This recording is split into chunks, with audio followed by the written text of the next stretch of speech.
Ya, kita lanjutkan diskusi kami pemirsa. Kang Ujang ternyata sudah terhubung bersama kami. Ada Mas Boyamin Saiman nih, koordinator dari MAKI. Selamat pagi, Mas Boyamin. Sehat, Mas? Pagi, Assalamualaikum warahmatullahi wabarakatuh.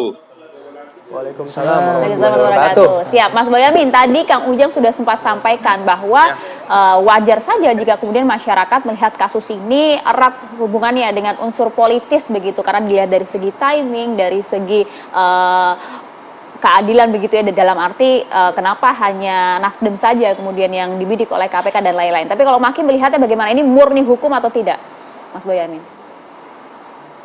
Penegakan hukum itu bisa sosiologis, bisa politis, bisa faktor lain, macam-macam, dan itu halal itu, ayah. Makanya dalam pemberantasan korupsi yang idealis itu juga nggak banyak, hanya 5%. Yang lain-lain itu karena ada, bahkan mohon maaf ini, ada level selingkuh, baik selingkuh politik maupun selingkuh asmara beneran, ada karena tidak dapat bagian, terus ingin menggulingkan, karena politis juga, dan itu saya kalau boleh fatwa ayah itu halal gitu loh. Jadi yang idealis membongkar korupsi itu hanya 5-10%. Jadi justru saya malah senang ketika zaman politik ini bongkar-bongkaran, nanti mudah-mudahan yang dibongkar ini gantian membongkar yang lain, dan kerjaan saya lebih mudah, dan pekerjaan KPK bisa jadi lebih mudah, dan tinggal saya ngawal, itu urusan politik sana kamu bongkar, sekarang ini ada data di sini kamu harus bongkar, kalau enggak saya gugat pra peradilan dan saya buka bahwa KPK tebang pilih. Nah nanti KPK terpaksa bongkar juga yang kanan dan kiri gitu loh. Artinya kalau misalnya Mas Boyamin bilang itu halal, sebenarnya dalam peristiwa-peristiwa kasus korupsi, kemudian seperti yang tadi Mas Boyamin sampaikan, kok saya melihat bahwa prakteknya sebenarnya banyak dan buktinya ada di mana saja. Dan ketika mau menindak ya tinggal pilih aja berdasarkan motif-motif yang tadi Mas Boyamin sampaikan. Kok 5% itu kecil banget gitu loh, Mas. Ya.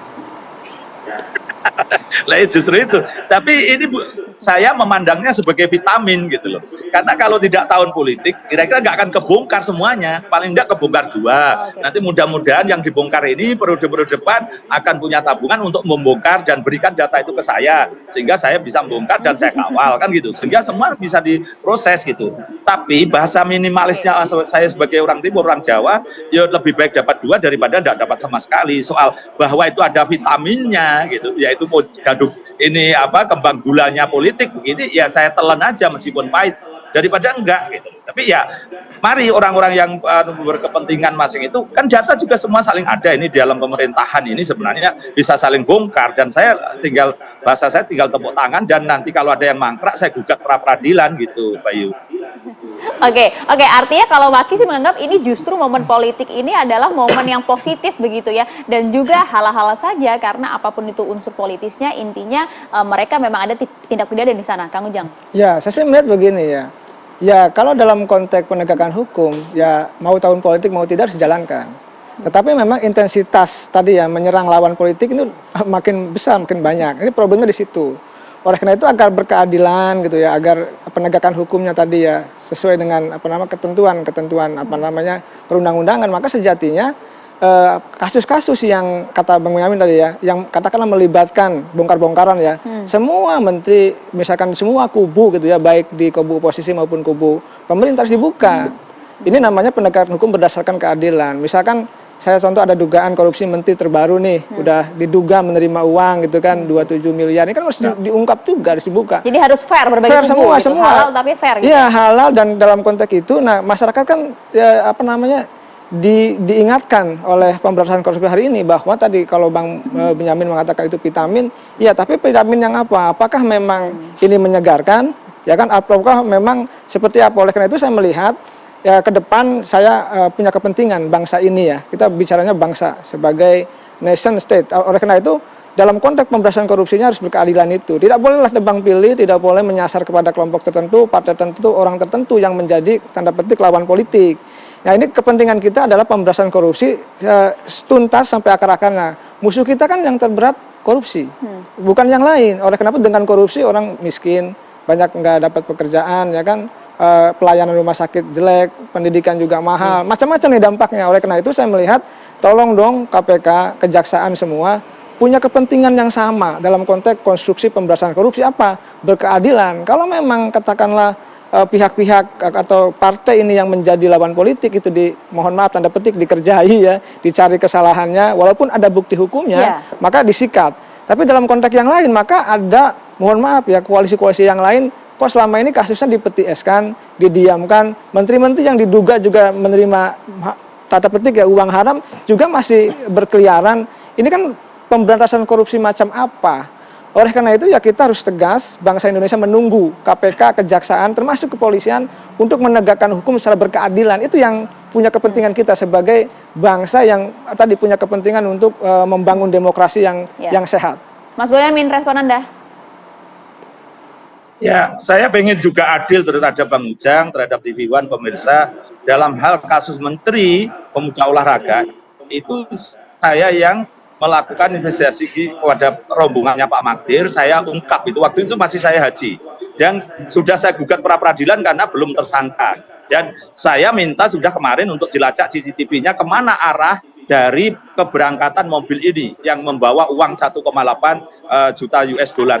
Jadi sudah saya gugat, saya pengen adil, dan itu sudah dari 3 kegugatan pra peradilan, itu Jamie Suciawan, terus Nistra Yohan, terus kemudian Dito itu saya gugat 3-tiganya dan sudah jalan 1 Jamie Suciawan yang dari pemborongnya yang lebih besar, yang belum tersangka bahkan, padahal yang lebih kecil sudah tersangka.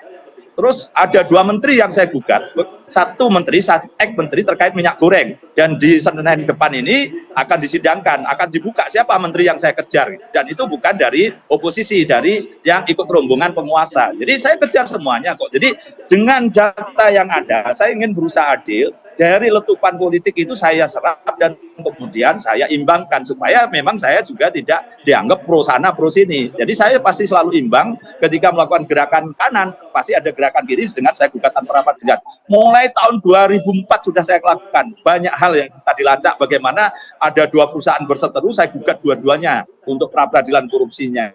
Urusan politik juga begitu. Jadi saya setidaknya berusaha membantu rakyat, membantu negara ini, melayani negara ini supaya tidak hanya kepada faktor yang bukan mendukung kekuasaan. Yang mendukung kekuasaan saya kejar dan saya juga gugat.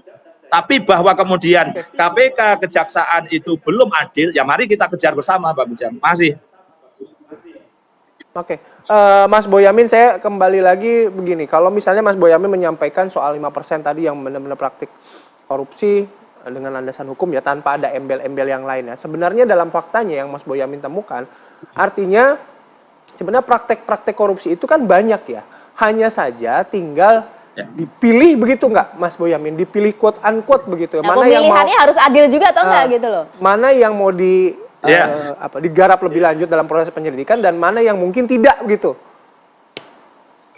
Idealnya memang pasti begitu, tapi kenyataannya praktek itu ya hanya 50% gitu. Bahwa ini ada semangat itu, iya kita akui, memang praktek kita seperti ini, memang hukum kita belum maju, politik kita belum maju, gitu. Ya harus kita telan gitu. Daripada tidak ada penegakan hukum karena urusan politik. Lah enak sekali besok, oh ini oposisi tidak boleh dikerjai, atau bahkan oh ini penguasa tidak boleh dikerjai gitu. Nah kita semakin terpuruk nanti malahan. Gitu. Dan saya memang mencatat di Kementerian Pertanian ini ada 3 klaster sudah lama terkait dengan izin impor, terkait dengan jabatan, bahkan ini pasalnya pemerasan. 12 huruf E kecil itu artinya sudah dipegang oleh KPK yang pemberi uangnya. Lah kalau tidak diproses bagaimana?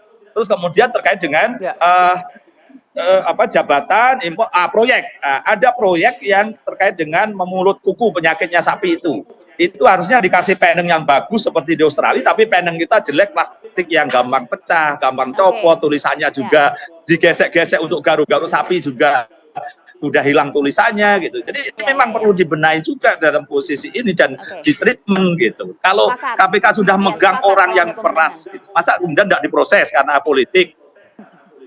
Ya, Mas Boyamin, artinya kita juga semua sepakat bahwa momen politik ini boleh kemudian dimanfaatkan, tapi asalkan harus berkeadilan juga begitu ya, Mas. Disikat semuanya, tidak tumbang pilih. Terima kasih Mas Boyamin. Terima kasih juga Kang Ujang atas waktunya pagi hari ini.